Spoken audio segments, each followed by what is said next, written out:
Nichole L. Davis, not her real name, is a flight attendant for a global airline that shall remain anonymous. Nichole's first published book, When the Seatbelt Sign Goes Off, is a series of adventures and misadventures of a flight attendant always ready to figure out the next destination in life. And she's with us here just now. How are you today? Hey, I'm doing good. Thank you for having me. Now, where are you at the moment? Are you at home or are you maybe somewhere that you've flown to? So I'm actually at my new home, which is in Honolulu, Hawaii. Oh, that sounds absolutely lovely. And there's an airport in Honolulu, so that's convenient for you. Exactly. Yeah. So life has taken another turn. Yeah. And I've been here for about 6 months now. So what is the typical day in the life of a flight attendant, if indeed there even is one? Actually, there probably is not a typical day. It really depends on your seniority, as far as if you are a new hire or if you've been flying for 30 years. So there's not a typical day, but it mainly consists of sometime during the day getting to the airport and working a flight. It could be in the morning, it could be in the afternoon, it could be in the evening, overnight. Think about a typical day at the airport. It can vary depending on the weather and, the time of the year. Yeah. So that's same with the flight attendants. It's either really quiet or really busy. Yeah. Do you get to choose where you fly to, or is that just chosen for you? It depends. Again, it depends on if you're a new hire or if you've been in the business for 20 plus years, then you could probably pick and choose your trips a little bit better. But when you're what they call junior, you pretty much have a limited selection of trips.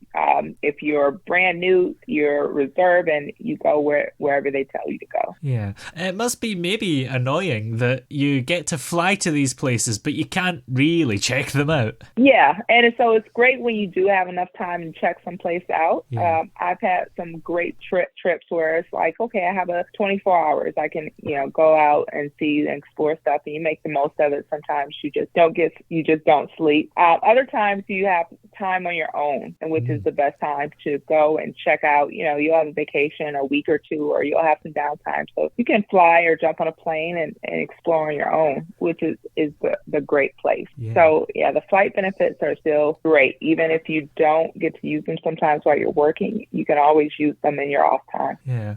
And is it true that you only get paid for the time that the plane is in the air? Yeah. What's called, typical in the industry is what's called door open and door close. So when that door closes is when your flight time or your hourly rate starts at. Yeah. So if there's a delay at the airport and the doors haven't closed yet, then I guess you don't get any extra payment for that. Usually there's some, and it depends on, what's in the contract. There's something where you may get a little bit of pay if it goes over 30 minutes and everything like that. What's called holding pay. So there is some stipulations, but a lot of times if you're, the weather delay or you're sitting at the gate in the airport, you're not getting paid. You're still on duty, but you're not necessarily getting paid. So it's a different industry, unlike any other, industry as far as all the rules and all the regulations, especially airport operations. There's so many moving parts, which, I had to learn about. Even how your pay is calculated can be confusing. Yeah. So, of course, you've written this book about your experiences when the seatbelt sign goes off. What made you want to write a book about your experience? Well, it was several reasons for it, but one is it was just such a fascinating experience for me, as coming from completely different world, and especially very unexpected for me. And I had so many new experiences, and I like writing, I like telling stories, and I had a lot of stories to tell. And then I wanted to give people a look into what is it like to be as a flight attendant today. It was really, a lot of people always think, oh, it's so glamorous and oh, it's such a luxurious life. And we have our perks, but it's still a job. And, we still have to figure out how to do the day-to-day stuff when we're constantly, traveling and constantly dealing with, so many variables. Yeah. So that's what I want to kind of, a lot of people are fascinated. I just thought it would be fun to write about it, and it was. Yeah, and that glamorous thing is interesting because I think somebody said once, flying can be glamorous, but you've got to bring the glamour with you. Yeah. Very absolutely. Things are different, from when flying first started, and then after 9/11. Yeah. It's just a different, world up in the air. You still have your private jet setters who are probably living the lux life, but commercial flying for the most part, not so much. Yeah. And the book has different acts as well, doesn't it? 3 different sections. What is the purpose of doing that? Well, there were different parts to my life. It covers a period about 8 years, and there are just different periods. One for me being a new hire, learning everything was kind of the first act, and dealing with the whole new set of challenges. And then the second act was kind of me being comfortable in the job and starting to really explore new places. Like I like to travel, I like to explore, but I also wanted to live in different places, which I had a chance to do, like live part-time in like Mexico. So it's me getting more adventurous and really using my flight benefits on a different level. I went to so many different workshops and conferences and just trying to live my life to the fullest. And then act 3 is kind of like dealing with burnout. Like, is this really for me? Dealing with family issues, dealing with relationship issues, and really having to think about, like, is this lifestyle going to work for the long run? So I just decided, different chapters and different phases. I'm probably right now at my, act 4, which in some ways I'm starting all over again with a new location and then post-COVID. Yeah. Why do you think people would want to read about your life? The book is available on Amazon, and I think from what I've been, reading the reviews and everything, flight attendant life is exciting and people are curious. And what I hope to provide is really a different perspective. A lot of times, a lot of the books you'll find right now is people talk about the quirky stories of the passengers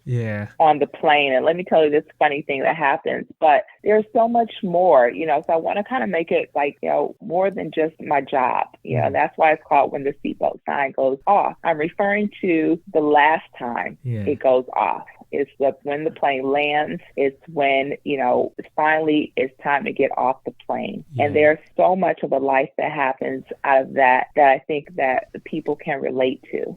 And that's what I think is going to be of interest. Like, people will be like, wow, I never knew that about flight attendant life. And then, you get a journey into my personal story. Yeah. There seem to be so many news articles about a passenger on an aeroplane that's being really disruptive. Is that really common, or do we just see loads of really unlikely cases? Well, you have to understand there's anytime in the world there are thousands of flights a day, tens of thousands of flights, I want to say, going out, in and out a day. So I want to say the majority of those are, common. Anytime you're dealing with the public, you're going to have something happen. But I want to say the news will really highlight, an incident on the plane. There's been an uptick of, especially after COVID, of odd situations. But I don't still say most of my flights have been very, very calm. I've never had any kind of world star fights on my plane. The biggest has been he's taking my armrest. So I've been very fortunate in that. But I want to say that, of course, whenever you see a story on the news, it's out of the ordinary, and of course it's going to be replayed over and over again. Yeah. So it's I want to say there's a place for that. You hear stories and you forget about them. But when you think of the grand scheme of how many flights are going in and out for the day, it's kind of like one of those things. It's rare, but it happens when you hear about, plane crashes, for example. Yeah. It's rare, but, it still happens. Yeah. And sometimes these articles are like the passenger playing the victim when it was obviously them that was wrong. There's always more to the story than what's in the news.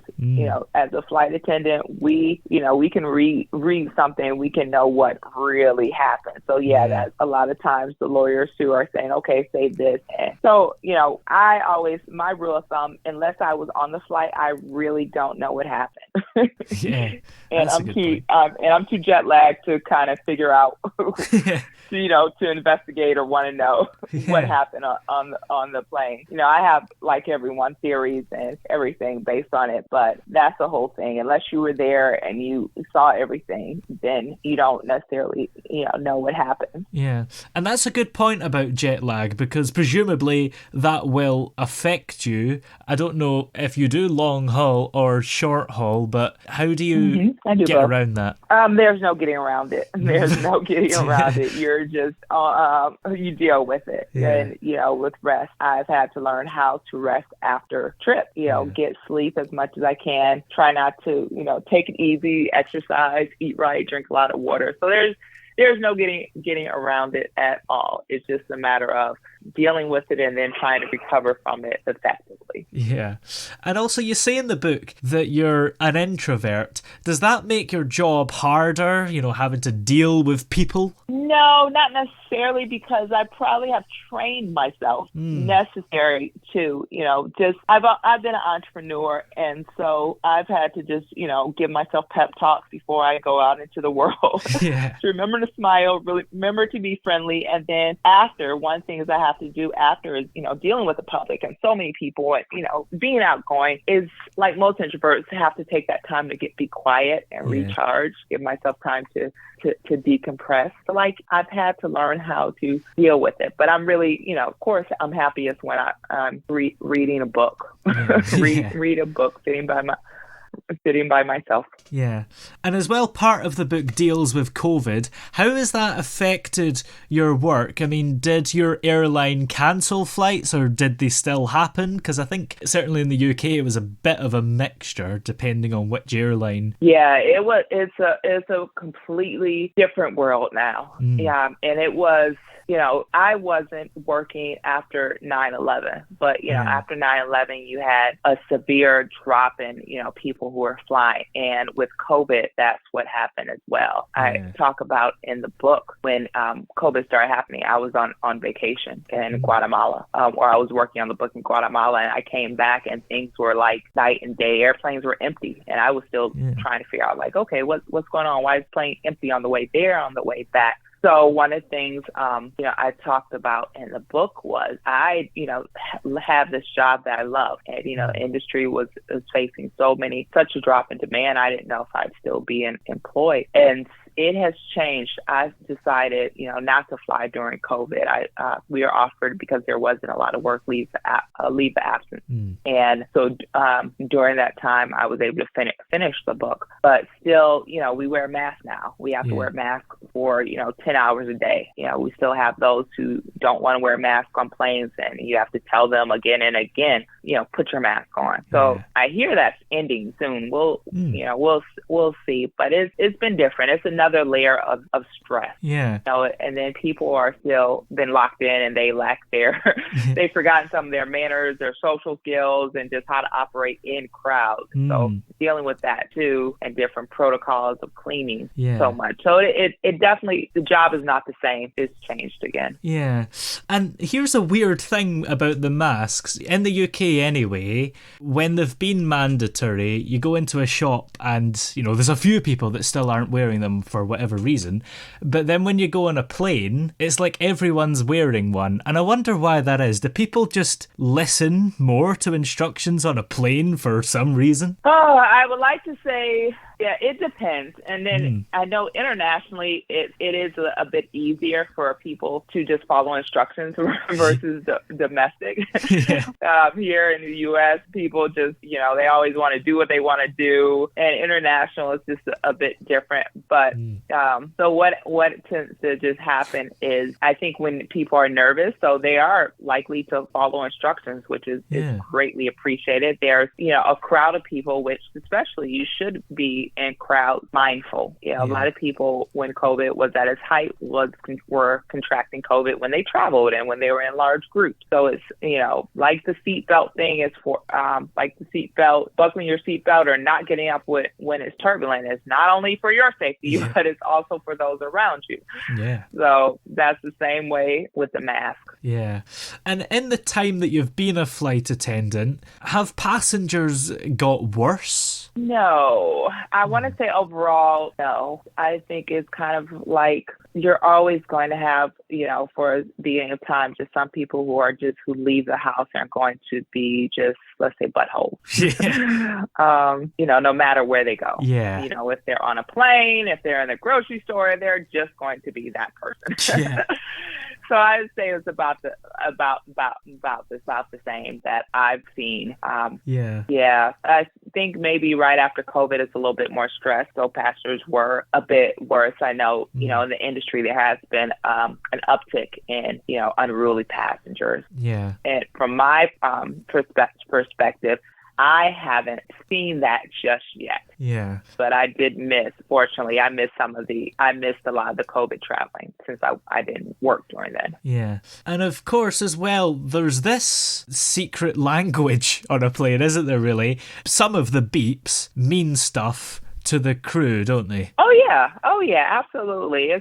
We know what they mean, as far as, you have your passenger chimes going off, you have your calls from the flight deck, we have our calls to each other, and then, we do certain things when the plane's getting ready to land, we have signals for that. So it's like any industry where we have our own lingo and we have our cues. So while you're, on the plane watching a movie, reading a book, we're, getting the cabin ready for, landing, for takeoff, or we're doing service in between. So it's always, different stuff. Our experience on a plane is a lot different from the passengers, and that's, how it is for sure. And I heard that if one of the chimes goes off 3 times in a row, that means there's an emergency. Is there any truth to that? No, it's different for different aircraft. So it's just different. Yeah. So we have different signals for that. Yeah.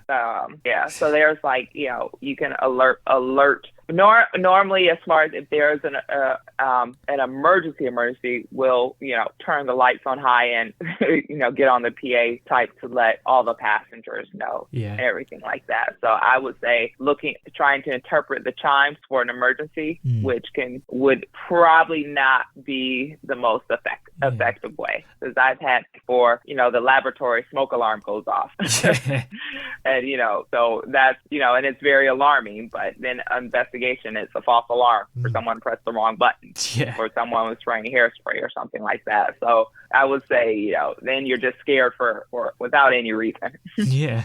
And what kind of emergencies are you trained for? I guess you're probably trained for pretty much all of them, right? Yep, very, very much so. Yeah. And what we deal with a lot of times is medical emergencies. It could be something as someone passes out, someone's having a heart attack, someone has, a stroke. So we're trained for all that, like basic emergency services. Of course, how to do CPR, we know how to do that. And then, we have training for, what happens if, there's smoke in the cabin kind of deal. What do we do with that? What happens if the pilot tells us there's a mechanical issue? So that's what all our training is for. So we know how to handle all the different situations that could happen on a plane. And that's what the flight attendants are for. So we're not just serving the sandwiches and the drink. That's really, really secondary. Yeah. And I suppose sometimes as well, there might be an emergency where ordinarily you would feel very worried about it, but you have to stay calm because fear can be contagious, can't it? You don't want to startle the passengers. Yeah, absolutely. It's just like, we're just like the firefighter, police, and everything else. Where we're trained and we're hired to stay calm under pressure. Yeah. So, a lot of times too, especially turbulence, when I'm, the best place to be during really bad turbulence is in your seat with your seatbelt fastened. And so that's where I am too. So I always see the passengers looking at me to see if I'm worried across my face and all that. And I'm usually just, bored because it's not, because I know that it's not a concern if the plane just bounces and floats around. Especially it's very, very extremely rare for a commercial plane to just fall out the air during turbulence. it's happened at all. Yeah, that would be weird. Yeah, very. So I try to convey with my facial expressions a lot of times. Yeah. Just to stay calm. Yeah. So definitely that's one of our things is just to keep everyone, really calm and safe and everything like that. Yeah. And of course there are some members of crew at the front of the plane and others at the back. Where is the best place to be as a crew member? Oh, as a crew member, there isn't. Everyone has their preferences of where the positions they want to work, which sometimes you choose and sometimes you're assigned to. Yeah. Some people like working up in the front, with first class. Other people would like working in the back with coach and economy. It really depends on the preference. So there's not any best place to be. Yeah. Yeah. My favorite place is off the plane. Yeah. Yeah, it's finished. So I don't have any preference. Sometimes I like working in the front because it tends to be a bit calmer and quieter, but not necessarily all the time. It just depends on the flight, the destination, the number of people, and all that good stuff. So that's funny. Some people like working in the galley where they get to cook and serve the food all the time, and some people don't like that at all because they say it's so much work. So it depends on the flight attendant. Yeah, absolutely. Well, with this book, do you think that in the future you would extend it or maybe write another book? Everyone really enjoys the storytelling in the book, and I had so much fun. Yeah. And so I'm thinking about for my next book, it will be fiction. Ooh. And one of the things I was really, so I've done a lot of travels. Of course, I've met a lot of people, especially expats, U.S. expats. I met a lot of Black expats too during my travels. And I really think, everyone's from different walks of life with different stories. So I'm thinking about maybe a fiction book about, expats, why people leave and why people stay. So that's it'll be in the same kind of travel international genre, but I think I may go ahead and try my hand at fiction. Yeah. We'll see how this book is doing. Yes, great. Well, where can we find the latest book, When the Seatbelt Sign Goes Off? Yes, absolutely. It is available on Amazon, definitely in the UK and everywhere. What you can do is you just go to Amazon, type in the title, and it will pop up right there. I would really appreciate it if people leave reviews. If they decide to purchase the book and read it, definitely leave a review. Let me know what you think. That would be much appreciated. Great. Well, many thanks for joining us here on the show today, and I look forward to welcoming you on board again soon. Thank you so much for having me. I really, really appreciate the opportunity. It's fun. You asked a lot of great questions.